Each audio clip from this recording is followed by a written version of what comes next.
Friends, welcome to my YouTube channel DSK study material by DSK sir official.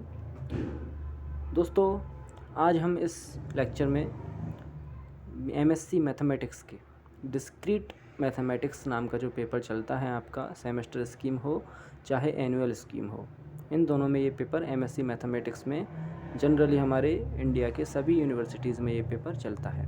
तो discrete mathematics में एक chapter आपका आता है लॉजिक, जिसमें लॉजिक्स होते हैं, प्रिडिकेट्स होते हैं, प्रोपोजिशंस होते हैं।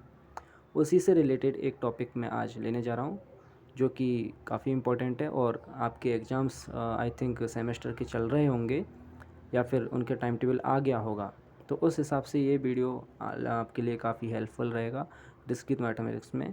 और लॉजिक नाम का जो चैप्टर है आपका, उस यूनिट में ये काफ़ी हेल्पफुल रहेगा। तो मैंने यहाँ पे जो टॉपिक लिया है वो क्या लिया है, आपके जैसे सब्जेक्टिव की बात करें, आपका पेपर सब्जेक्टिव होता है कॉलेज में, यूनिवर्सिटीज़ में, तो उसमें इस टॉपिक से ज़रूर एक क्वेश्चन आता है इस चैप्टर की बात करें तो। और ये क्या है कि इसमें हमारे होते हैं मेथड्स ऑफ प्रूफ्स। ओके, जो हम कुछ प्रूफ करते हैं, कुछ थ्योरम्स होती हैं, ओके, कोई प्रोपोजिशन है, कोई आर्ग्यूमेंट है, उसको यदि हम प्रूफ करते हैं तो दो तरह के मेथड हमारे प्रूफ करने के लिए होते हैं, जिनको डिस्क्रीट की लैंग्वेज में बोलें तो direct method and indirect methods. दो तरह के मेथड्स ये होते हैं। आज मैं पहले लेने जा रहा हूँ indirect methods. Okay, indirect methods में आपके 2 या 3 तरह के टाइप्स होते हैं। उन तीनों टाइप्स को मैं आज इस वीडियो में कवर करूँगा, तो आप वीडियो को पूरी देखिए लास्ट तक, और आई होप आपको इन एग्जांपल्स के थ्रू काफ़ी कुछ समझ में आएगा और आप दूसरे एग्जांपल्स को भी इससे सॉल्व कर सकोगे। तो पहला मैं स्टार्ट करता हूँ। इसमें इनडायरेक्ट मेथड्स में हमारा सबसे पहला मेथड है कॉन्ट्राडिक्शन मेथड, या फिर जिसका दूसरा नाम है फॉलेसी मेथड। ओके, तो कॉन्ट्राडिक्शन बोल दो या फिर फॉलेसी मेथड बोल दो। तो इसमें होता क्या है वो हम देखते हैं। इसके नाम से ही क्लियर है आपका कि कॉन्ट्राडिक्शन। ओके, कॉन्ट्राडिक्शन आप जानते हो अभी तक, जैसे अब आप MSc का ये टॉपिक है तो MSc लेवल तक आप बहुत अच्छी तरह से जान चुके होते हो कि कॉन्ट्राडिक्शन क्या होता है। जैसे हम कोई थ्योरम कर रहे हैं, उसमें हम कॉन्ट्राडिक्शन के लिए कुछ गलत मान के चलते हैं, कोई रॉन्ग अजम्पशन हम लेके चलते हैं, कोई हाइपोथेसिस हम रॉन्ग लेके चलते हैं, और उसके अकॉर्डिंग लास्ट में जाके कोई रॉन्ग रिजल्ट आ जाता है। तो लगभग ऐसा ही है। देखिए, this method is based on the tautology. और किस तरह की टोटोलॉजी इसमें होती है कि P देन Q। ओके, ये सब तो आप जानते ही हैं, डिस्क्रीट मैथमेटिक्स से यदि हम पढ़ रहे हैं तो ये सब सिंबल्स और ये जो नोटेशंस हैं, इनसे आप भली भांति जो है कि परिचित हैं। P देन Q, और ये है एंड, नॉट Q। तो यदि आपके पास एक तो P इम्प्लाइज Q है, P देन Q बोल दो या P इम्प्लाइज Q बोल दो। P implies Q and not Q, इन दोनों को मिलाकर जो आंसर आता है इम्प्लाइज नॉट P। ओके, इसका मतलब क्या हुआ कि यदि आपके पास P इम्प्लाइज Q है, यानी कि कोई स्टेटमेंट या फिर कोई प्रोपोजिशन है P, वो Q को इम्प्लाई कर रहा है, और साथ में यदि आप ये मान लो कि नॉट Q भी सही है, नॉट Q को यदि आप सही मान लो, ट्रू मान लो उसको, तो उससे लास्ट में आंसर आता है कि नॉट P, यानी कि नॉट P भी ट्रू होगा। और जब नॉट P ट्रू होता है तो P फॉल्स होता है। इसी तरह से जब नॉट Q ट्रू होता है तो Q फॉल्स होता है। तो हम इसमें नॉट Q को ट्रू मान के चलेंगे, यानी Q को फॉल्स लेके चलेंगे। जो चीज़ आपको प्रूफ करनी है उसको फॉल्स लेके चलेंगे, यानी हम कॉन्ट्राडिक्शन लेके चलेंगे, और उससे कुछ ना कुछ गलत आंसर आएगा। क्यों आएगा? क्योंकि हम ये मान चुके हैं यहाँ पे, क्योंकि P Q को इम्प्लाई कर रहा है, तो यहाँ पे हम ये मान चुके हैं कि P को हम सही मान रहे हैं, ट्रू मान रहे हैं। ओके, तो P को ट्रू मानकर आपने ये माना कि Q रॉन्ग है, यानी कि नॉट Q ट्रू है, तो ऑटोमेटिक उससे आंसर क्या आएगा? Not P। ओके, सो इसको मैंने थ्योरेटिकल में भी लिख रखा है। देखिए, late small p1 small p2 dot dot dot small pn। Okay, ये आपकी क्या है? बी सम प्रोपोजिशंस, कुछ हमने प्रोपोजिशंस मान लिए p1 p2 pn, and let, एक और मैंने p बी द प्रोपोजिशन, एक प्रोपोजिशन और है p जो कि इनसे मिलके बना हुआ है। Okay, obtained by p1 p2 dot dot dot pn, that is जो बड़ा वाला आपका ये p है, ये p1 p2 dot dot dot pn, इन सभी प्रोपोजिशंस से मिलकर बना है। हो सकता है इनके बीच में एंड और कोई ऑपरेशंस हों। तो हमने मान लिया आपका एक प्रोपोजिशन है p, और एंड लेट हम ये मान लेते हैं कि p1 p2 pn implies q, यानी p जो ये वाला p है वो किसको इम्प्लाई कर रहा है? q को। तो ये हमने यहाँ से ले लिया, हमारे स्टेटमेंट में भी यही था कि p इम्प्लाइज q।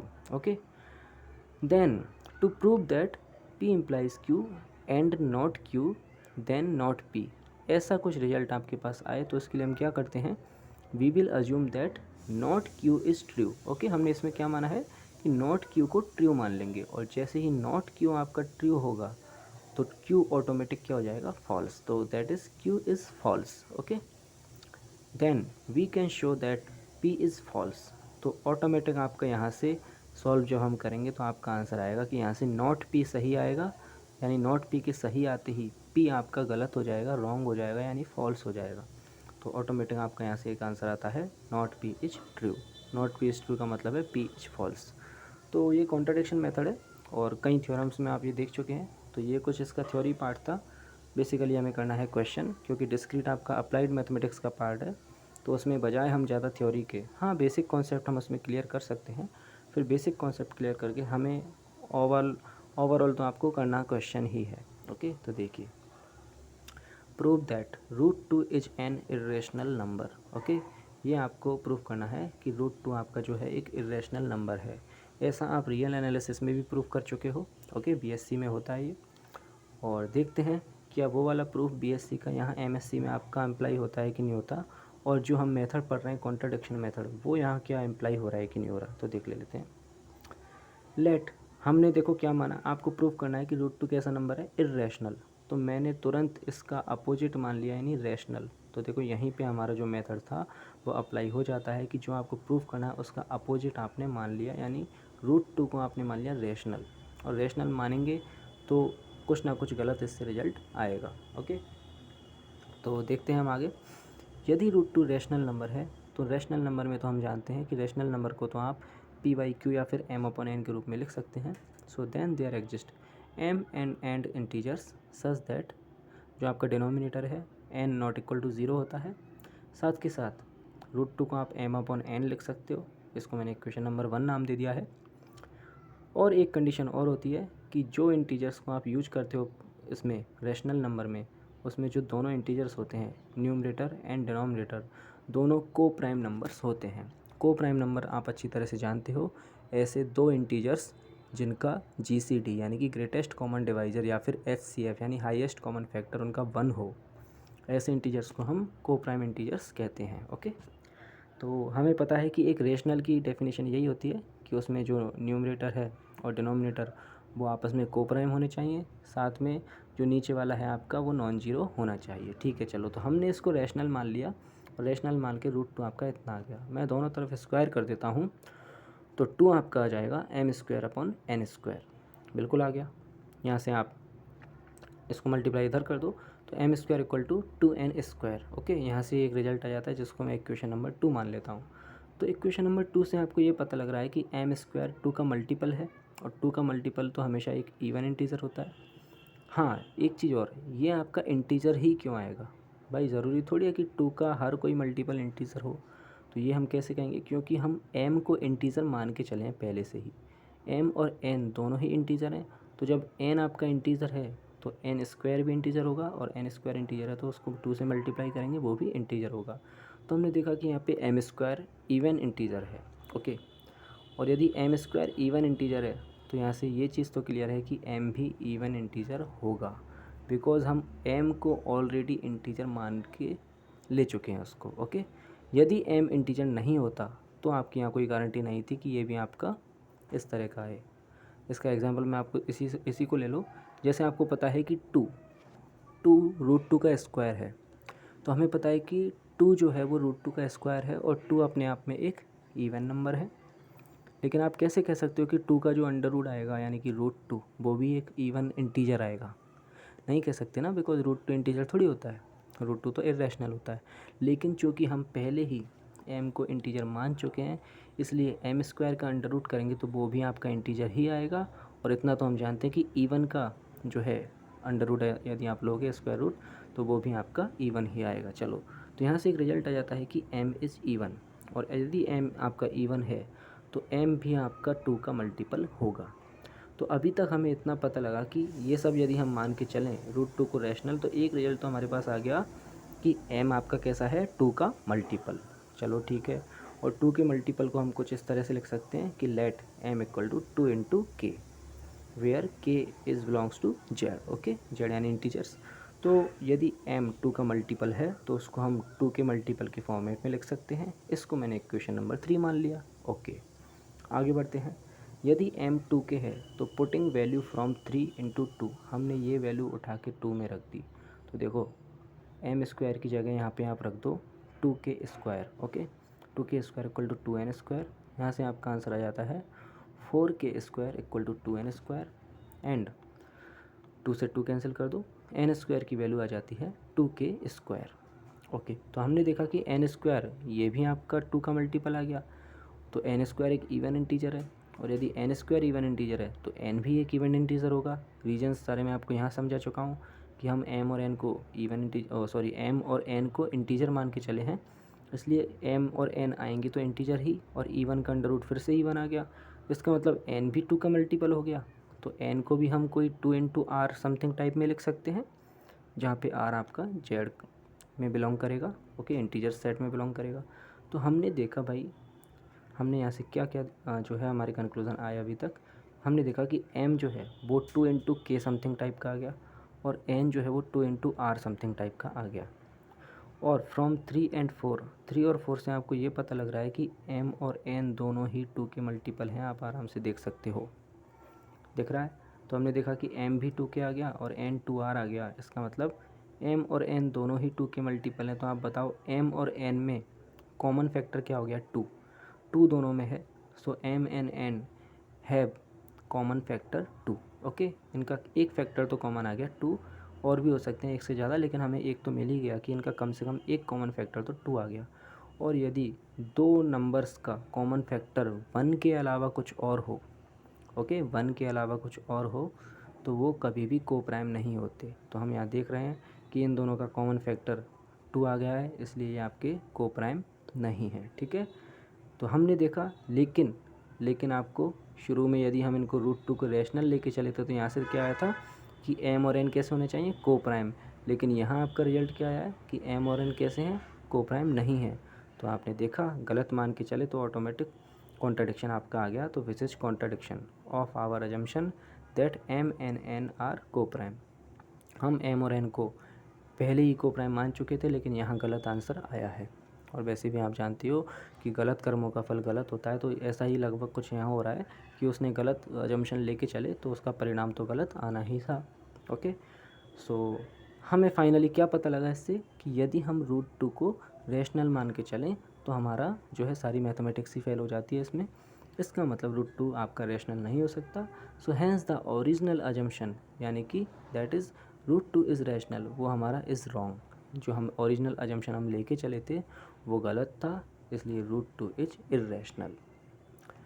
तो दोस्तों विद्यार्थियों, आपने इसमें ये देखा कि जो प्रूफ है वो वही प्रूफ है जो आप बीएससी लेवल तक करते आए हो, बट यहाँ पे हमने उसको एमएससी लेवल में डिस्क्रीट से हमने उसको ऐड कर दिया। तो डिस्क्रीट का यहाँ पे कहाँ यूज हुआ, डिस्क्रीट का आपका जो मेथड मैंने आपको अभी सिखाया था कॉन्ट्राडिक्शन मेथड, वो आप देख सकते हो आराम से, वो यहाँ यूज़ हो रहा है कि हम कुछ गलत लेके चलें, यानी उसका नॉट लेके चलें तो ऑटोमेटिक उसका अपोजिट ही आएगा, कुछ ना कुछ गलत रिजल्ट आएगा। तो ऑटोमेटिक जो आपका जो ओरिजिनल आंसर है वो प्रूफ हो जाता है कॉन्ट्राडिक्शन की हेल्प से, ठीक है। तो आई होप आपको ये एग्जांपल समझ में आया होगा। और देखते हैं आपके कॉन्सेप्ट को और हम स्ट्रॉन्ग करते हैं। अगला क्वेश्चन देखिए, give an indirect proof of the theorem. एक थ्योरम है जिसका आपको इनडायरेक्ट प्रूफ देना है। इनडायरेक्ट में 3 तरह के केसेज होते हैं। फ़िलहाल हम देखते हैं कि हम किस केस को यहाँ पे यूज कर पाएंगे। तो फिलहाल तो मैं आपको पहला ही केस पढ़ा रहा हूँ कि कॉन्ट्राडिक्शन मेथड। तो हमें एक थ्योरम दी हुई है, if 3n+2 is odd then n is odd, okay. ये थ्योरम है, इसे आपको प्रूफ करना है इनडायरेक्टली, ओके। इनडायरेक्टली हम कैसे प्रूफ करेंगे, वही कॉन्ट्राडिक्शन मेथड आप इसमें लगाओ। और कॉन्ट्राडिक्शन और कॉन्ट्रा पोजिशन ये दोनों मेथड लगभग एक जैसे होते हैं। तो देखते हैं, आपको इसमें 2 स्टेटमेंट आप मान सकते हो, डिस्क्रीट आपको थोड़ी बहुत तो आती ही होगी। तो देखो इफ़ देन वाला स्टेटमेंट आपको दे रखा है, इफ़ p देन q। तो आप देखो p को तो हमने मान लिया 3n+2 इज ऑड, वहाँ से if को हटा देना है, और ऐसे ही देन को हटा के जो कुछ भी बचा उसको हमने q मान लिया, q हमने मान लिया n इज ऑड। इसका मतलब हमको प्रूफ क्या करना है कि इफ़ P देन Q, यानी P इम्प्लाइज Q। तो हमें ये प्रूफ करना है कि इफ़ P यानी P सही है तो Q भी सही होगा। इसको प्रूफ करने के लिए हम कॉन्ट्राडिक्शन या फिर कॉन्ट्रापोजिशन लगभग एक जैसे होते हैं। तो हम यहाँ पे, मैं आपको पहले ही बता चुका हूँ कि हम नॉट Q को सही मान के चलेंगे और नॉट Q को सही मान के नॉट P प्रूफ कर देंगे। उससे ओरिजिनल प्रूफ हो जाता है कि P देन Q। ओके, यही था आपका मेथड। तो देखो, we will use the indirect method. तो हमने मान लिया let not Q is true. Okay, not Q को ट्रू मान लो, और नॉट Q के ट्रू होने का मतलब है कि Q आपका क्या है, फॉल्स। तो देखो Q आपका क्या था, n इज ऑड, और n इज ऑड, इसका नॉट क्या होगा, n इज नॉट ऑड। तो हम n इज नॉट ऑड को क्या मान के चले हैं, true. So that is let n is not odd, हमने ये मान लिया। और यदि n आपका ऑड नंबर नहीं है, इसका मतलब वो कैसा नंबर होगा, this implies n is even. भाई कोई चीज़ ऑड नहीं है तो इवन होगी। ओके, और दूसरा वो नेचुरल नंबर है तो इसलिए पॉइंट में तो हो ही नहीं सकता, ठीक है। और यदि कोई संख्या आपकी इवन है then n equal to 2k, यानी वो 2 का मल्टीपल होगा, जहाँ पे k कोई इंटीजर होगा। ये आपको मैं पिछली थ्योरम में भी बता चुका हूँ, समझा चुका हूँ, ठीक है। चलो, अब यदि आपका n 2k है तो चेक करो 3n प्लस 2 कितना होगा। तो देखते हैं, 3n plus 2 equal to 3 into n की वैल्यू रख दो 2k प्लस 2, यानी 6k प्लस 2। यहाँ से मैंने 2 कॉमन ले लिया तो 2 इंटू 3k प्लस 1। तो आप देख रहे हैं 3n प्लस 2 की वैल्यू 2 इंटू समथिंग आ गई, और 2 इंटू समथिंग तो आपका एक इवन नंबर होता है। तो हमने देखा कि 3n प्लस 2 इवन आ गया, यानी कि वो नॉट ऑड, यानी ऑड नहीं है वो। तो हमने देखा कि यदि आप n को यदि आप इवन मान के चलो तो 3n प्लस 2 कैसा आ गया, इवन। और 3n प्लस 2 के इवन आते ही ये नॉट ऑड हो गया, जबकि हम p जो प्रपोजिशन है उसमें क्या मान के चले थे, 3n प्लस 2 कैसा है, ऑड। इसका मतलब इस p प्रपोजिशन का आपको नॉट मिल गया। देखो 3n plus 2 is not odd, यानी कि not p, not of p यानी नेगेशन ऑफ p, ये आपका सही हो गया। तो हम नॉट q को मान के चले ट्रू, उससे प्रूफ हो गया नॉट p भी ट्रू है।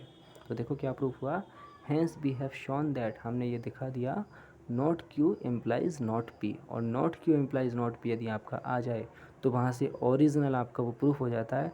इसका मतलब p implies q is true, तो यानी कि p q को इम्प्लाई करता है। तो ये छोटा सा एग्जांपल था, आपको 2 एग्जांपल्स की हेल्प से समझ में आ गया होगा कि हम अपोजिट रिजल्ट मान के चलें, यानी कॉन्ट्रडिक्शन लेके चलें तो ऑटोमेटिक कुछ उल्टा ही प्रूफ होता है, और उन दोनों को मिला दें, उल्टा प्लस उल्टा, तो वो सीधा हो जाता है। तो कहने का तात्पर्य, आपको जो सीधा प्रूफ करना था उसको हमने उल्टे की हेल्प से प्रूफ किया, यानी कॉन्ट्रडिक्शन की हेल्प से प्रूफ किया। चलिए और आगे बढ़ते हैं। तो फर्स्ट मेथड था आपका कॉन्ट्रडिक्शन मेथड। सेकंड मेथड है Contra positive method. Contra positive method contradiction method के जैसा ही है, ओके, सिर्फ लिखने का यहाँ फ़र्क है, बाकी करना आपको वही है। देखिए, इफ़ p देन q, तो यदि p q को इम्प्लाई करता है, इसका तात्पर्य यह भी है, यानी इक्विवेलेंट इसको बोलते हैं, इक्विवेलेंट। तो p इम्प्लाई q किसके इक्विवेलेंट है, not q imply not p। तो वही मतलब हुआ कि यदि आपको p इम्प्लाई q को प्रूफ करना है तो आप ऐसा करो, नॉट q को लेके चलो और नॉट p को प्रूफ कर दो। और यदि नॉट q से नॉट p प्रूफ हो जाता है तो ये इसके इक्विवेलेंट है। इसका मतलब नॉट q से नॉट p प्रूफ करने पे हमारा ओरिजिनल ये प्रूफ हो जाएगा कि p इम्प्लाइज q। तो करना वही है सवालों में, तो को थ्योरी से ज़्यादा में कोई मतलब है नहीं, बाकी समझ में आपके आ गया होगा। This method is also related with contradiction method. मैं पहले ही आपको बता चुका हूँ कि कॉन्ट्रडिक्शन और कॉन्ट्रा पॉजिटिव आपकी लगभग मैच करते हैं, ठीक है। We assume that q is not true, जो आपको पहले ही समझा चुका हूँ कि q को हम नॉट ट्रू लेके चलेंगे, यानी कि q को फॉल्स मान के चलेंगे, और q को फॉल्स मान के आप p को भी फॉल्स प्रूफ कर दो, then we will show that p is not true, यानी कि p भी फॉल्स हो गया। तो हमारा ओरिजिनल जो प्रोपोजिशन है वो प्रूफ हो जाता है p देन q। ओके, तो स्टूडेंट्स देखते हैं example. Show that there is no prime number n, आपके पास एक कोई भी ऐसी प्राइम नंबर n नहीं है अदर देन 3। ओके, 3 ये थोड़ा लैंग्वेज में लिखा हुआ है, 3 का मतलब 3 है। तो 3 के अलावा कोई ऐसा प्राइम नंबर नहीं है फॉर विच, जिसके लिए n+1 is a perfect square. तो ये देखो एक थ्योरम ही है, ओके। और वैसे ऐसी थ्योरम्स को आप आई थिंक 9th या 10th क्लास में पढ़ चुके हो। है ना, बहुत सिंपल थ्योरम है, बट इसको हम डिस्क्रीट के हिसाब से प्रूव करेंगे। 9th-10th क्लास में भी हम जैसे प्रूव करते थे, देखते हैं वही प्रूफ यहाँ आता है कि नहीं आता, और डिस्क्रीट इसमें अटैच होती है कि नहीं होती, देखते हैं। तो आपको स्टेटमेंट क्या कह रहा है कि 3 के अलावा, ओके, 3 के अलावा ऐसा कोई प्राइम नंबर नहीं है जिसका n+1 करें तो परफेक्ट स्क्वायर आ जाए। और वास्तव में आप जानते भी हो भाई, 3 में आप यदि एक ऐड करोगे यानी 3+1, तो हमें पता है 4 आता है, जो कि 2 का परफेक्ट स्क्वायर है। लेकिन 3 के अलावा ऐसी कोई भी प्राइम नंबर नहीं है। आप देख लो, कोई सा भी प्राइम नंबर उठा लो, उसमें यदि आप +1 करो और आपको परफेक्ट स्क्वायर मिल जाए, ऐसा कभी पॉसिबल होगा नहीं, ये थ्योरम कह रही है। ओके, तो हम इसको कैसे प्रूव करेंगे, देखिए, कॉन्ट्रापोजिशन या फिर कॉन्ट्राडिक्शन, तो फिलहाल हम कॉन्ट्रापोजिशन मेथड पढ़ रहे हैं तो उसी का यूज करना पड़ेगा। देखिए, we have to prove if n is a prime, okay, यदि हम n को एक प्राइम नंबर मान लें, this implies n+1 is not a perfect square. तो हमें ये प्रूव करना है कि किसी भी प्राइम नंबर के लिए n+1 परफेक्ट स्क्वायर नहीं होता, लेकिन 3 के लिए तो होता है। तो हमने उसको क्या लिख दिया, where n is not equal to 3। तो n is equal to not equal to 3 के लिए ये आपकी थ्योरम बन गई कि if n is prime then n+1 is not perfect square, यानी कि n इज प्राइम, इसको तो मान लिया मैंने p, और इधर आपको प्रूफ करना है n+1 इज परफेक्ट स्क्वायर, वो q मान लिया जिसका नॉट आपको प्रूफ करना है। ठीक है, तो हमने ये मान लिया, चलो ये प्रूफ करते हैं। तो late not q is true, okay, तो कॉन्ट्रापोजिशन में हम क्या सही मान के चलते हैं कि नॉट q को ट्रू मान लो। तो मान लिया नॉट q आपका ट्रू है, तो मैंने इस पूरे प्रोपोजिशन को तो मान लिया q, और इसका नॉट कर दो। तो यहाँ पे तो है आपका n+1 is not a perfect square, तो इसका नॉट करोगे तो ये एक नॉट तो पहले से ही है, एक नॉट आप और लगाओगे तो नॉट और नॉट मिलके यस हो जाता है भाई, नहीं और नहीं मतलब यस। तो 2 बार नेगेशन यदि हम करते हैं डिस्क्रीट में तो वो नेगेशन ख़त्म हो जाता है और यस बन जाता है वो। तो n+1 को हमने मान लिया परफेक्ट स्क्वायर, तो मान लेते हैं कि n+1 कैसा है, परफेक्ट स्क्वायर, यानी कि n प्राइम है और प्रूफ करना है n+1 परफेक्ट स्क्वायर नहीं है।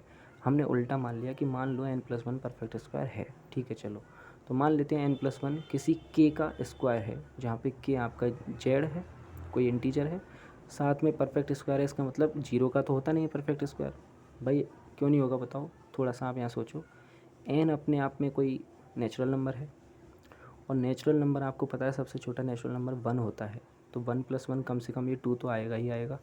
और यार जब ये 2 आएगा तो यार ये 0 का स्क्वायर तो नहीं हो सकता, इसका मतलब k को आपको कितना मानना पड़ेगा, नॉन जीरो। ओके, तो हमने मान लिया n+1 किसी नॉन जीरो इंटीजर का स्क्वायर है। ठीक है, चलो यहाँ से n की वैल्यू क्या आई, k² - 1, k² - 1 को मैंने k+1 लिख दिया। ओके, तो n की वैल्यू आ गई k+1 k-1, that is n is product of 2 numbers. तो यहाँ से हमें इतना पता लगा कि n जो है आपका 2 नंबर्स का प्रोडक्ट है। ठीक है, ये पता लग गया। अब आप देखो, हमें प्रूफ ये करना है, हमें प्रूफ क्या करना है कि n प्राइम नंबर है। अब आप बताओ, आप नॉट q को ट्रू मान के चले, यानी कि n+1 को हमने मान लिया कि वो परफेक्ट स्क्वायर है, उल्टा मान के चले, और प्रूफ क्या करना है कि n प्राइम नंबर आना चाहिए। तो आप बताओ, क्या किसी प्राइम नंबर के फैक्टर्स आप कर सकते हो 1 को छोड़ के, या फिर उस खुद नंबर को छोड़कर? तो 1 और उस नंबर को छोड़ के हम जानते हैं कि n के कभी भी फैक्टर नहीं होते यदि n आपका प्राइम है। तो लेकिन यहाँ हम क्या देख रहे हैं कि n आपका 2 फैक्टर्स के रूप में आ गया। अब यदि आपको n को प्राइम बनाना है तो इसका मतलब ये है कि इनमें से एक फैक्टर तो 1 होना चाहिए। यही हुआ भाई, आपको किसी चीज़ को प्राइम फैक्टराइजेशन करना है, यानी n के आपको ऐसे टुकड़े करने हैं जिसमें आपको पता लग जाए कि n प्राइम है। तो n प्राइम तभी होगा जब इन दोनों में से एक तो 1 आ जाए, तो ऑटोमेटिक दूसरा n आ जाएगा। तो देखो, that is n is product of 2 numbers. Now then to make n a prime number, अब यदि आप n को एक प्राइम नंबर बनाना चाहते हो, then we have to take the small factor, जो आपका स्मॉल वाला छोटा वाला फैक्टर है, यानी k-1। ओके, k-1 को आपको 1 के बराबर बनाना पड़ेगा। बताओ, हमने k+1 को 1 क्यों नहीं बना सकते? यार k+1 1 कैसे बनेगा जब ये पहले से ही 1 है तो? ठीक है, और ये k+1 1 कब बनता है, जब k 0 होता, लेकिन हम k को नॉन जीरो लेके चलें, तो k+1 तो आपका कभी 1 बन नहीं सकता, इसलिए k-1 हो सकता है कभी आपका 1 बन जाए। तो यदि k-1 आपका 1 होगा तो k की वैल्यू कितनी आ जाएगी, 2। ठीक है, और जैसे ही k की वैल्यू 2 आई तो देखो n+1 n+1 को हम मान के क्या चले थे, देखो यहाँ से n+1 को हम मान के चले थे k²। तो देखो जैसे ही k की वैल्यू 2 आई तो n+1 हो गया आपका k² यानी 2 का स्क्वायर, और n+1 कितना आ गया 4, और n की वैल्यू आ गई 3। कहने का मतलब ये है कि यदि आपका n इस तरह से फैक्टर्स के रूप में है और यदि n प्राइम नंबर आप बनाना चाहते हो तो 3 के अलावा देखो आप 3 के अलावा कोई प्राइम नंबर नहीं आ रहा, n की वैल्यू कितनी आई सिर्फ 3। तो यहाँ से हम कह सकते हैं कि 3 के अलावा ऐसा कोई प्राइम नंबर नहीं है जिसका जिसका n+1 परफेक्ट स्क्वायर आ जाए। ओके, तो इस क्वेश्चन में हमने यही प्रूफ किया था। इसमें भी हम अपोजिट मान के चले थे कि n+1 को प्रूफ तो आपको ये करना था कि n+1 not a perfect square, लेकिन हम उल्टा लेके चले कि हमने मान लिया n+1 परफेक्ट स्क्वायर है, तो उससे आपका ये रिजल्ट आ गया कि 3 के अलावा ऐसी कोई प्राइम नंबर नहीं होनी चाहिए। ओके, लेकिन हमारा देखा कि हमारा वो प्राइम नंबर 3 ही आ गया। ओके, मतलब हम इसको परफेक्ट स्क्वायर मान के चले तो ऑटोमेटिक आंसर क्या आ गया 3 के अलावा कोई आया ही नहीं। तो वास्तव में हमें जो प्रूफ करना था वो प्रूफ हो चुका है। ओके, देखना इसको अच्छे से आप लोग। हो सकता है कई लोग आप पहली बार डिस्क्रीट पढ़ रहे होंगे, उनको हो सकता है कम समझ में आए, लेकिन जो लोग डिस्क्रीट्स को पहले देख चुके हैं, थोड़ा बहुत जानते हैं, तो उनको अच्छा समझ में आ रहा होगा। और मैं इससे रिलेटेड और आगे भी वीडियोस डालूंगा। तब तक अपन और नेक्स्ट क्वेश्चन करते हैं। तो इसी मेथड का एक और सवाल देखते हैं। Let n be an integer, एक आपने n इंटीजर मान लिया, that if n² is odd then n is odd. Okay, इस तरह से हमने मान लिया। तो देखो let n be an integer, एक आपने इंटीजर इस प्रकार माना कि यदि आपका n² ऑड है तो प्रूव करना है कि n भी ऑड होगा। इसको भी हम इसी मेथड से करेंगे, देख लेते हैं। तो n तो एक इंटीजर दे रखा है, ठीक है। अब स्टेटमेंट आपका ये रहा पूरा, ये एक थ्योरम के टाइप का मान लो इसको। ओके, ये मान लो ये थ्योरम है। तो इफ़ n² इज ऑड, तो इफ़ को हटा के जो कुछ भी है उसको मैंने मान लिया p, एक प्रपोजिशन मान लिया n² इज ऑड, और देन को हटा के जो कुछ भी बचा उसको मान लिया मैंने q, यानी n इज ऑड। ओके, तो हमें प्रूफ करना है इफ़ p देन q। तो then we have to proof if p then q, लेकिन हम इसको कॉन्ट्रा पॉजिटिव वे में करेंगे, यानी कि नॉट q को सही मान के चलेंगे तो ऑटोमेटिक नॉट p आ जाना चाहिए। ठीक है, तो we will use contrapositive method, that is not q implies not p। ठीक है, नॉट q को सही मान लो। नॉट q क्या है आपका, देखो q क्या है, देखो q क्या है, n इज ऑड। तो n इज ऑड का नॉट क्या होगा, n इज नॉट ऑड। तो let n is not odd, यानी हम क्या मान लिया, हमने नॉट q को सही मान लिया। सो n इज़ नॉट ऑड, और यदि n नॉट ऑड है यानी ऑड नहीं है तो n कैसा हो गया, इवन हो गया। इवन होते ही ये 2 का मल्टीपल आ गया। ओके, 2 का मल्टीपल आ गया, जहाँ पे k बिलोंग्स टू z कोई इंटीजर है। ठीक है, हम स्क्वायर करते हैं, n² कितना आएगा, 2k का स्क्वायर यानी 4k²। ठीक है, 4k² को मैं 2 के मल्टीप्लिकेशन में लिख देता हूँ। 2 कॉमन ले लिया, 2k²। आप देख सकते हो 2 इंटू समथिंग आ गया, और 2 इंटू समथिंग क्या आ गया, इवन। यानी कि आप यदि n को इवन लेके चले तो n² भी कैसा आ गया, इवन, और n² इवन आ गया, यानी कि n कैसा है आपका, ऑड नहीं है भाई। n² आपका मैं यहाँ थोड़ा सा लिखने में मिस्टेक हो गई है, इस स्टेप में भी n² आएगा, ये आप लोग सही कर लेना इसको अपने नोट्स में। ठीक है, n² इवन है, यानी कि n² कैसा नहीं है, ऑड नहीं है। ओके, ये n² है, n² ऑड नहीं है, और n² ऑड नहीं है ये क्या है, नॉट p, बिकॉज p क्या था, n² ऑड है, तो उसका उल्टा क्या हो गया, नॉट p, यानी n² ऑड नहीं है।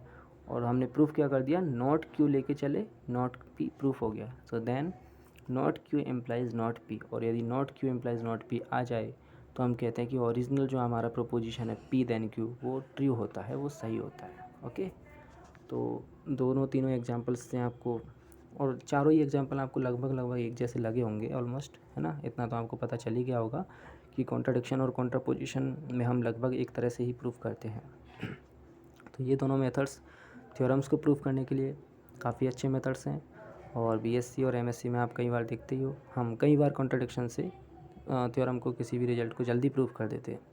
ठीक है, चलिए एक और इनडायरेक्ट मेथड आपका बचा है, 3 तरह के हैं ये। तीसरा है proof by exhausting cases. Okay, exhausting cases, ये आपने एग्जॉस्टिंग वर्ड आपने कहीं ना कहीं तो सुना होगा, आई थिंक प्रोबेबिलिटी में आपने सुना है। एग्जॉस्टिव इवेंट्स सुना है, एग्जॉस्टिव इवेंट्स क्या होती हैं, एग्जॉस्टिव इवेंट्स हिंदी में जिसको बोलते हैं निशेष घटनाएं।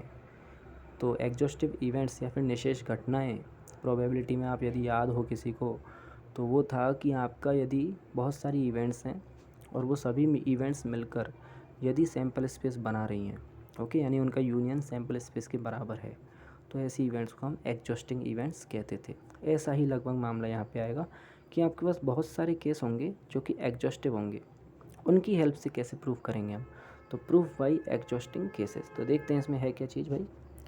Late small p1 small p2 small pn are the premises. हाँ, प्रेमिसेस क्या होती हैं ये मैं आपको जैसे डिस्क्रीट में आप लोग जानते होंगे, बाकी मैं बता देता हूँ जो पहली बार सुन रहा है। प्रेमिसेस क्या होते हैं कि जैसे आपके पास कोई प्रोपोजिशन है p देन q, तो p देन q में जो p है, ओके, जो लेफ्ट हैंड साइड पे जो प्रोपोजिशन है p, तो p आपका हो सकता है कि कंपाउंड प्रोपोजिशन हो, और कंपाउंड प्रोपोजिशन जिन छोटे छोटे प्रोपोजिशंस से मिलके बना होता है उसको हम ग्रुप ऑफ प्रोपोजिशंस कहते हैं, और उसी ग्रुप ऑफ प्रोपोजिशंस को हम दूसरा वर्ड का नाम देते हैं प्रेमाइसेज। ओके, तो ये क्लियर हो गया आपको कि प्रेमाइसेज जो होते हैं वो आपके मिलकर एक प्रोपोजिशन बनाते हैं, कंपाउंड प्रोपोजिशन, और वो किसी क्यू को इम्प्लाई करते हैं। ओके, उनका कंक्लूजन कुछ क्यू आता है। ओके, देख लीजिए। तो हमने मान लिया p1 p2 pn आपके प्रेमाइसेज हैं,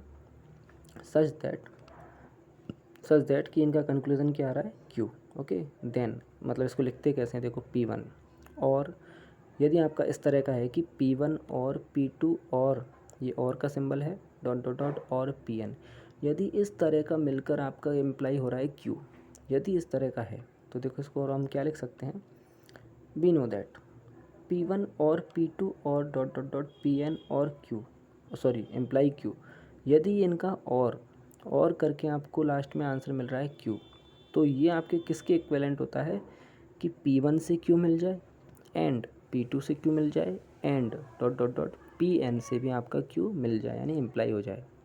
इसको आप थोड़ा सा सोच सकते हो कि ये हुआ कैसे। देखो दोबारा से देखो, आप ये कह रहे हो, देखो मान लो ये चलो pn है, आप 2 ले लो फ़िलहाल, ठीक है, तो थोड़ा अच्छा समझ में आएगा। मान लेते हैं p1 हम मान लेते हैं कि आज बरसात आएगी, ठीक है, और p2 आप मान लो कि इंडिया मैच जीतेगा। तो आज बरसात आएगी, इंडिया मैच जीतेगा, 2 स्टेटमेंट मान लिए p1 और p2, और q आप मान लो कि मैं बाज़ार जाऊंगा, ठीक है, मैं बाज़ार जाऊंगा। तो देखो p1 और p2, ओके, तो p1 और p2 क्या हुआ कि आज बरसात आएगी या इंडिया मैच जीतेगा, आज बरसात आएगी या इंडिया मैच जीतेगा। इंग्लिश में बोलें तो टुडे विल रेन, ओके, और India will won, okay, India will win, ठीक है।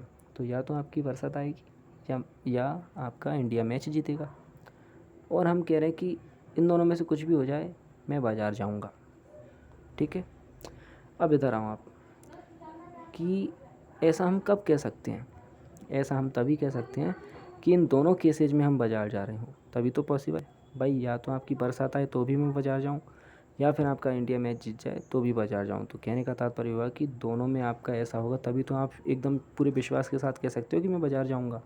तो देखो बरसात आ गई तो मैं बाज़ार चला गया, और इंडिया मैच जीत गई तो भी मैं बाज़ार चला गया। तो इसलिए आप थोड़ा सा यहाँ से समझ सकते हैं, एग्जाम्पल मैंने आपको दे दिया है। तो ये आपकी जो है p1 p2, एक तरह से ये बहुत सारे केसेज हैं जो कि एग्जॉस्टिव केसेज हैं। p1 p2 pn यदि आपकी q को इम्प्लाई कर रहे हैं तो इसका तात्पर्य हम दूसरा मीनिंग ये भी निकाल सकते हैं कि p1 करे अलग से q को इम्प्लाई एंड p2 करे अलग से q को imply and dot dot dot and pn करे q को इम्प्लाई। तो यदि आपको किसी क्वेश्चन में ये प्रूफ करना है तो हम ये प्रूफ ना करके यदि ये राइट हैंड साइड प्रूफ कर दें तो दोनों इक्विवेलेंट है, तो राइट हैंड साइड को प्रूफ कर दो तो left hand side automatic proof मानी जाएगी। ये इस पूरे केस का मतलब है जो मैंने आपको समझाया है, ठीक है। तो क्वेश्चन में तो आपको ये प्रूफ करना है ये लेफ़्ट हैंड साइड, लेकिन हम इसको प्रूफ ना करके हम ये प्रूफ कर देंगे ताकि ऑटोमेटिक इसको हम सही मान लें, because both are equivalent. Okay, that is to proof one, यानी कि आपको क्वेश्चन में ये प्रूफ करना है। तो इस वन को प्रूफ करने के लिए each P I imply Q, तो आप देख सकते हो P I implies Q should be true. तो हमने देखा कि प्रत्येक पी आई इम्प्लाइज क्यू ये सही होना चाहिए क्योंकि इनके बीच में एंड लग रहा है, और एंड में हम जानते हैं कि सभी सही होने चाहिए, ठीक है। ओके, तो देखते हैं क्वेश्चन से आपको इसको समझ में आ जाएगा। एक क्वेश्चन ले रहा हूँ मैं, use A proof by case. हाँ, तो प्रूफ बाई केस का मतलब है कि आपको केस वाला मेथड लगाना है। टू शो दैट, ये प्रूफ करिए कि मॉड एक्स वाई बराबर mod x into mod y. ये हमें प्रूफ करना है कि mod x into y equal to mod x into mod y, where x and y are real numbers. Okay, तो ये प्रूफ आपको करना है इसमें, और केस का आपको इस तरह से लगाना है। तो देखो इसमें कैसे हम अप्लाई करेंगे, ये जो प्रूफ ऑफ केस आपका इसमें अप्लाई हो जाएगा। तो देखिए, let x and y be two real numbers. Okay, हमने एक्स और वाई आपको दो रियल नंबर्स दे रखे हैं। Then there may be the following cases. Okay, दो तरह के केस आपके हो सकते हैं। भाई आपको पता है कि मॉडुलस फंक्शन आप काम में ले रहे हो। मॉडुलस फंक्शन में आप जानते हो कि पॉजिटिव हो या नेगेटिव हो, ऑलवेज आंसर पॉजिटिव आता है। लेकिन वो होता क्या है फंक्शन, आप ये 11th-12th क्लास में और अच्छे से पढ़ चुके हो कि mod of X equal to X if X is positive और mod of X is equal to minus X if X is negative. Okay, मतलब फाइनली आंसर जो कैलकुलेशन आएगी वो आपकी पॉजिटिव आएगी। तो मॉड्यूलस हमेशा पॉजिटिव होता है। ठीक है, तो उसी कॉन्सेप्ट पे हम जानते हैं कि भाई एक्स और वाई यदि आपके पास दो नंबर्स है तो आपको पता है कि हो सकता है कि एक्स कभी तो प्लस हो कभी माइनस, और हो सकता है वाई कभी प्लस हो कभी माइनस। तो बताओ, दो केस तो एक्स के हो गए और दो वाई के, तो दोनों को मिला के कितने हो गए, 2 इंटू 2 यानी कि 4 केसेस। तो देयर विल बी 4 केसेज। तो आप जो केस बोल रहे हैं वो केस से मतलब ये है कि यहाँ पे आपके, जैसे मैंने आपको n प्रोपोजिशंस माने थे, तो यहाँ पे आपके 1 2 3 4 टाइप के केस इसमें बनेंगे। तो देखो कैसे, let x and y be two real numbers हमने मान लिया। Then there may be the following cases, x greater than equal to 0 and y greater than equal to 0, पहला केस। सेकंड हो सकता है कि एक्स पॉजिटिव हो वाई नेगेटिव हो। थर्ड हो सकता है कि एक्स नेगेटिव हो वाई पॉजिटिव हो। फोर्थ हो सकता है कि एक्स नेगेटिव हो और वाई भी नेगेटिव हो। ये 4 तरह के केस हैं। ठीक है, इनको हम करते हैं हेल्प, मतलब इन चारों केसेस की हेल्प से हमें ये प्रूफ करना है कि सभी केसेज में सही होना चाहिए। ठीक है, और हम ये देख चुके हैं कि कोई भी आपका प्रोपोजिशन सभी केसेज में सही होता है तो वो आपका इस तरह से डायरेक्ट भी ट्रू होता है। ठीक है, तो देखिए कैसे करेंगे। एक प्रोपोजिशन मान लिया मैंने P, that is x and y are real numbers. ठीक है, ये हमने P मान लिया। तो हमें पता है कि P, जो P हमने माना है कि एक्स और वाई रियल नंबर्स हैं, तो हमें पता है कि रियल नंबर्स के हमने अभी अभी 4 केस देखे हैं, पॉजिटिव और नेगेटिव के। तो इसका मतलब जो P है वो किस किस से मिलके बना है, P1 P2 P3 और P4 से। तो P1 तो आप मान सकते हो कि x पॉजिटिव है एंड y भी पॉजिटिव है। P2 मान लिया x पॉजिटिव है एंड y नेगेटिव है। थर्ड मान लिया हमने x नेगेटिव है एंड y पॉजिटिव है। फोर्थ मान लिया x नेगेटिव है एंड y नेगेटिव है। तो हम ये देख रहे हैं ये चारों केस इस P में ऑलरेडी इंक्लूडेड हैं। इस अकेली हम लाइन में हम कह सकते हैं इस P प्रपोजिशन में ये चारों केसेज इंक्लूड हैं। और Q हमने वो मान लिया जो आपको प्रूफ करना है, यानी कंक्लूज़न। ओके, तो ये जो P1 P2 P3 P4 है इनको तो हम कहते हैं प्रीमाइसेस, और जो Q है जिसको आपको प्रूफ करना है वो हमने मान लिया कंक्लूज़न। तो हमें ये प्रूफ करना है कि mod x y equal to mod x into mod y. चलो देखते हैं केस कैसे अप्लाई होंगे। सबसे पहला, ये सब प्रूफ करने के लिए आपने देखो, यहाँ से आओ पहले आपको इन सभी को मिला के Q प्रूफ करना है। और हम ये देख चुके हैं कि इस Q को प्रूफ करने के लिए हम या ये प्रूफ कर दें कि P1 से भी Q प्रूफ हो रहा है एंड P2 से भी Q प्रूफ हो रहा है एंड P3 से Q प्रूफ हो रहा है एंड P4 से Q प्रूफ हो रहा है। इसका मतलब यदि आप ऐसा प्रूफ कर देते हो तो उसका आंसर ये आ जाएगा कि P1 हो चाहे P2 हो। तो आपको देखो कैसे बोलोगे, या तो आपका पहला केस हो या दूसरा केस हो और या तीसरा केस हो और या चौथा केस हो, सभी में आंसर आपका Q सही होगा। आया समझ में कुछ? देखो पहला केस ले लेते हैं कि P1 इम्प्लाइज Q, ऐसा चेक करते हैं कि क्या ये सही है क्या। तो P1 हम कौन सा केस है, सिंस P1 में हम मान के चले कि मान लो P1 सही है। भाई इसका मतलब क्या हुआ, P1 को ट्रू मानकर Q को ट्रू प्रूफ करो। P1 यदि ट्रू है तो P1 ट्रू है, तो इसका मतलब x पॉजिटिव है और y भी पॉजिटिव है। तो यदि x पॉजिटिव है तो हम जानते हैं कि मॉड x के ही इक्वल होता है, और y पॉजिटिव है तो मॉड y भी y के इक्वल होता है। इस केस में मॉड xy बराबर, तो देखो x पॉजिटिव और y पॉजिटिव तो x इंटू वाई भी पॉजिटिव, और x इंटू वाई पॉजिटिव तो उसका मॉडुलस भी x इंटू वाई आएगा, उसके आगे कोई माइनस नहीं लगेगा। और x की वैल्यू मैंने फिर से मॉड x लिख दी और y की वैल्यू फिर से मॉड y लिख दी। तो हमने इसमें देखा कि मॉड एक्स वाई बराबर मॉड एक्स वाई, और ये तो आपका क्या आ गया, दैट इज क्यू। तो हमने देखा कि P1 को ट्रू मानकर क्यू भी आपका ट्रू आ गया है। So this implies P1 is P1 implies Q is true. तो हमने देखा कि पहला केस आपका सही है, वैलिड है। ओके, चलो तो सेकंड केस पे आते हैं। P2 implies Q. तो देखो, सिंस P2 हमने ट्रू मान लिया, हम इसमें P2 को ट्रू मान के चलेंगे और आंसर आएगा Q। तो देखो P2 में क्या था कि X पॉजिटिव और Y नेगेटिव। यदि X पॉजिटिव है तो आपका मॉड X कितना होगा, X, और यदि Y नेगेटिव है तो मॉड्यूलस Y कितना होगा, -Y। ओके, क्योंकि माइनस है, ये माइनस के केस में ये माइनस आता है, ठीक है। अब यदि X पॉजिटिव और Y नेगेटिव, तो X इंटू वाई कैसा हो गया, नेगेटिव, और नेगेटिव संख्या का आपका मॉड्यूलस हमेशा माइनस में खुलता है। तो मॉड ऑफ एक्स वाई कितना आएगा, -XY। -XY को मैंने ऐसे लिख दिया कि x इंटू -Y, x को मैंने लिख दिया मॉड x, और -Y को फिर से मॉड y। तो यहाँ पे भी आपका ये प्रूफ हो गया कि mod x y equal to mod x mod y। यहाँ पे भी आपका q आ गया। तो दो केस मैंने प्रूफ करके बताए स्टूडेंट्स, दो केस मैंने आपको होमवर्क के लिए दिए हैं। तो ये P3 इम्प्लाइज़ Q ऐसे ही प्रूफ करना है, P4 इम्प्लाइज़ Q ऐसे ही प्रूफ करना है। तो हमने देखा कि P1 implies Q and P2 implies Q and P3 implies Q and P4 implies Q, ये सभी ऑल आर ट्रू। और यदि ये सभी ट्रू हैं तो हम कह सकते हैं कि हमारा जो ओरिजिनल प्रोपोजिशन था P then Q, okay, P then Q था, यानी कि सभी केसेज में सही है। इसका मतलब कोई सा भी केस हो तो, और कोई सा भी केस का मतलब क्या हो गया, ये P हो गया कि X और Y कोई से भी रियल नंबर ले लो, ये हमेशा आपका सही होगा। तो फाइनली हमारा प्रूफ हो जाता है कि सभी रियल नंबर्स के लिए mod x y equal to mod x y, okay, multiply में। चलिए एक एग्जांपल और इस पे बेस्ड, ये लास्ट एग्जांपल करके हम इसको फिनिश करेंगे। तो देखिए, prove that if n is an integer, एक इंटीजर हम ले लेते हैं नॉट डिविजिबल बाई 3। हमने देखा कि n आपका एक इंटीजर है जो कि 3 से डिविजिबल नहीं है, okay. Then n square is congruent to 1 mod 3, okay.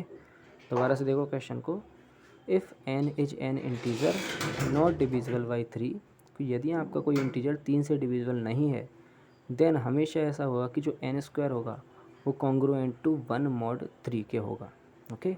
और कॉन्ग्रुएंस रिलेशन आप पढ़ चुके हो पहले ही, बीएससी में आप पढ़ चुके हो। एक बार और मैं आपको समझा दूंगा कॉन्ग्रुएंस रिलेशन क्या होता है कि if a congruent to b mod n, तो हम कहते हैं कि a minus b is divided by n। तो इसका मतलब आपको यहाँ प्रूफ क्या करना है कि n square minus 1 is divided by 3, ऐसा कुछ प्रूफ करना है। लेकिन कब, जब आपका जो इंटीजर है वो 3 से डिविजिबल नहीं होना चाहिए, ओके। तो एक बार आप क्वेश्चन को देखो और मैं दोबारा से इसको बताता हूँ।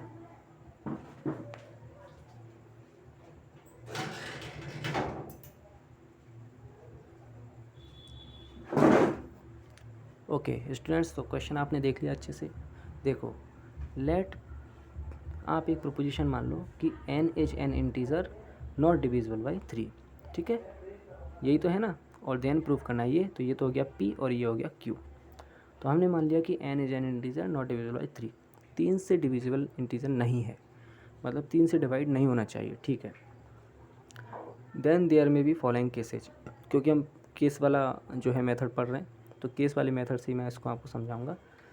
एक केस ये हो सकता है, देखो, यदि आपका n जो है वो 3 से डिविजिबल नहीं है, तो आप बताओ आपका कोई नंबर यदि 3 से डिविजिबल नहीं है, ओके। फॉर एग्जांपल आप ले लो, जैसे 29 है, ओके, 29 आपका 3 से डिविजिबल नहीं है, तो बताओ 28 है क्या। तो हमने देखा 28 नहीं है, यानी कि यदि आपका, हमने ये देखा कि n 3 से डिविजिबल नहीं है, तो एक केस ये हो सकता है कि n-1 भी 3 से डिविजिबल ना हो। तो बिल्कुल हो सकता है ना कि जैसे 29 आपका 29 3 से डिविजिबल नहीं है, तो 28 भी नहीं है, ठीक है। चलो और देखते हैं, यदि आपका 28 नहीं है तो आप देखो क्या आपका 27 3 से डिविजिबल है, बताओ। तो हम देख रहे हैं 3 से डिविजिबल है, ओके। तो एक केस तो ये आया कि n-1 तो नहीं है डिविजिबल, लेकिन n-2 है। चलो दूसरा एग्जांपल लो, यदि आपने ले लिया n को, यदि आप ले लो 28 ले लो, ओके। यदि हम n को 28 ले लेते हैं, तो आपका n-1 यानी कि 27 वो 3 से डिविजिबल है। तो कहने का मतलब ये है कि यदि आपका n 3 से डिविजिबल नहीं है तो ऐसा हो सकता है कि n-1 3 से डिविजिबल आ जाए या फिर n-2 आ जाए। चलो बताओ यहाँ पे मैंने एक और केस क्यों नहीं लिया कि n-3 जो है वो भी 3 से डिविजिबल आ जाए। वो कभी 3 से डिविजिबल आएगा ही नहीं। क्यों? क्योंकि यदि कोई इंटीजर खुद 3 से डिविजिबल नहीं है तो यार उसमें से आप 3 घटाओगे, 3 सब्ट्रैक्ट करोगे तो वो तो कभी 3 से डिविजिबल होगा ही नहीं। जैसे मान लो कि 28 आपका 3 से डिविजिबल नहीं है तो 28 में से 3 घटाओ तो 25 भी नहीं होगा। 25 में से 3 घटाओ 22 भी कभी नहीं होता। 22 में से 3 घटाओ 19। तो आप देख रहे हो कि यदि n आपका 3 से डिविजिबल नहीं है तो n-3 भी नहीं होगा। तो इसका मतलब 2 ही केस पॉसिबल हैं कि या तो n-1 3 से डिविजिबल हो या फिर n-2 3 से डिविजिबल हो। और n-1 3 से डिविजिबल होता है, इसको हम ऐसे लिख सकते हैं कि n is congruent to 1 mod 3, जबकि लाना है हमको n² is congruent to 1 mod 3। ऐसी सेकंड केस में आ जाएगा n is congruent to 2 mod 3। तो 2 केस तो ये रहे, ठीक है। और जो आपको प्रूफ करना है वो हमने मान लिया q आपका जो प्रूफ करना है वो ये है कि n² is congruent to 1 mod 3, ये प्रूफ करना है। तो we have to proof p then q। और हम देख रहे हैं कि p जो है, p के अंदर 2 केसेज हैं। तो देखो प्रोबेबिलिटी वाला एग्जांपल आपको यहाँ समझ में आ जाएगा कि p के अंदर कितने केस हैं, 2, और ये दोनों केस मिलकर p बना रहे हैं। तो यानी ये एग्जॉस्टिव केस वाला एग्जांपल है, ठीक है। तो p के अंदर दोनों केस हैं। यदि हम ये प्रूफ कर दें कि p1 तो मान लें ये वाला केस और p2 मान लें ये वाला केस, यदि p1 से q आ जाए और p2 से भी q आ जाए तो हमारा क्वेश्चन प्रूफ हो जाएगा, ठीक है। तो देखो, तो हमने p1 और p2 मान लिए and p1 and p2 are exhaustive cases, ये आप देख रहे हो, ठीक है। Then to proof p then q को प्रूफ करने के लिए we will proof p1 then q and p2 then q all are true. यदि हम इन दोनों को ट्रू प्रूफ कर दें तो p then q भी आपका ट्रू हो जाएगा, ठीक है। चलो तो पहला करते हैं p1 then q। तो यदि p1 को हम सही मान लें तो हमारा आ गया कि p1 में था क्या, देखो एक बार, p1 में ये था कि n is congruent to 1 mod 3, ठीक है। चलो तो n is congruent to 1 mod 3, ठीक है। तो इसका मतलब ये है कि n-1 इज़ डिविजिबल बाई 3। इसका मतलब यही होता है कॉन्ग्रुएंसी का कि n-1 इज़ डिविजिबल बाई 3। और यदि 3 से डिविजिबल है इसका मतलब हम उसको 3 से मल्टीप्लाई करके लिख सकते हैं। 3 का मल्टीपल होगा वो, तो 3 इंटू k टाइप का होगा, जहाँ पे k आपका कोई इंटीजर है। यहाँ से n की वैल्यू कितनी आई, 3k + 1, ठीक है। हमें प्रूफ क्या करना है, q, और q क्या था आपका, n² is congruent to 1 mod 3। एक बार और देख लो, q क्या था, n² is congruent to 1 mod 3, ऐसा कुछ लाना है, यानी कि n² - 1 3 से डिविजिबल होना चाहिए। तो देखते हैं, हमने देखा कि p1 को सही मानकर हमारे पास इतना आ गया कि n इतना आ गया, जबकि प्रूफ करना है हमें n²। तो चेक करो n² आएगा 3k + 1 का स्क्वायर, यानी कि 9k² + 1 + 6k। यहाँ से मैंने 9k² और 6k, यहाँ से मैंने 3 कॉमन ले लिया तो बचा आपका 3k² + 2k + 1 अलग से बच गया, और 3 इंटू समथिंग + 1। तो 3 इंटू समथिंग + 1, इसको आपने देखो, कोई इस पूरे नंबर को मैंने r मान लिया कि r = 3k² + 2k, इसको नया नाम दे दिया r। तो हमने देखा कि n² की वैल्यू 3r + 1 आ गई, 1 को इधर ले जाओ तो n² - 1 की वैल्यू 3r आ गई। तो हम ये देख रहे हैं कि n² - 1 3 से डिविजिबल है। दिख रहा है ना, एकदम सिंपल कि n² - 1 3 से डिविजिबल है। और n² - 1 यदि 3 से डिविजिबल है तो इसको हम कॉन्ग्रुएंसी में कैसे लिख सकते हैं, n² is congruent to 1 mod 3, यानी कि n² - 1 is divisible by 3, okay. और ये ही आपका क्या है, q। तो हमने ये प्रूफ कर दिया कि p1 को सही माने तो q आ जाता है। ऐसे ही सेकंड केस आपको करना है p2 को ट्रू मानकर। तो मान लो, ठीक है, late p2 is true, okay. तो p2 यदि सही है तो इसका मतलब p2 में क्या था कि n is congruent to 2 mod 3, okay, यानी कि n-2 इज़ डिविजिबल बाई 3। और n-2 यदि 3 से डिविजिबल है तो वो 3 इंटू समथिंग होगा, और 3 इंटू समथिंग होगा तो 2 को हम इधर ले आए तो n = 3k + 2 आ गया। हाँ, लेकिन हमें निकालना है n², तो n² कर दो, ठीक है। तो 9k² + 4 + 12k, 9k² + 12k, और 4 को मैंने लिख दिया 3 + 1। इसको ऐसे इसलिए लिखा ताकि इन सभी में 3 कॉमन आ जाए, तो 3 कॉमन आ गया, 3k² + 4k + 1 + 1। और जो 3 का मल्टीपल है उसको मैंने फिर से नया नाम दे दिया r, ठीक है, जैसे हमने यहाँ पे r माना था। तो फिलहाल मैंने r को नया नाम दे दिया है 3k² + 4k + 1। तो आपका आ गया n², फिर से क्या आ गया, 3r + 1, 1 को इधर ले आओ, n² - 1 कितना आ गया 3r, यानी कि यहाँ पे फिर से n² - 1 आपका 3 से डिविजिबल आ गया। तो again n² is congruent to 1 mod 3, फिर से q आ गया। तो हमने देखा कि p2 से भी q आ गया और p1 से भी q आ गया, p2 से भी q आ गया, और p1 और p2 किसके केस थे, p के, इसका मतलब p से क्या आ गया q। So hence this is true. तो इस तरह से हमने देखा बच्चों कि जो थ्योरम्स हैं, स्टेटमेंट्स हैं, आर्गूमेंट्स हैं, उनको प्रूफ करने के जो इनडायरेक्ट मेथड्स थे वो काफ़ी इंपॉर्टेंट थे, बिकॉज डायरेक्ट मेथड थोड़े कम इंपॉर्टेंट होते हैं, इनडायरेक्ट से आपका ज़रूर क्वेश्चन बनेगा।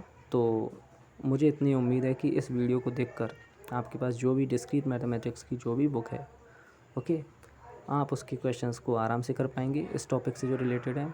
साथ के साथ आप इससे जो है कि मैंने आपको पहले ही बताया कि इस टॉपिक से आपको सवाल ज़रूर मिलेगा, ओके। तो इनडायरेक्ट मेथड से आपको सवाल जो मिलेगा आप उसको कर पाएंगे, और भी आप क्वेश्चंस की प्रैक्टिस करते रहो और आगे मिलते हैं। So thank you so much, all the best students.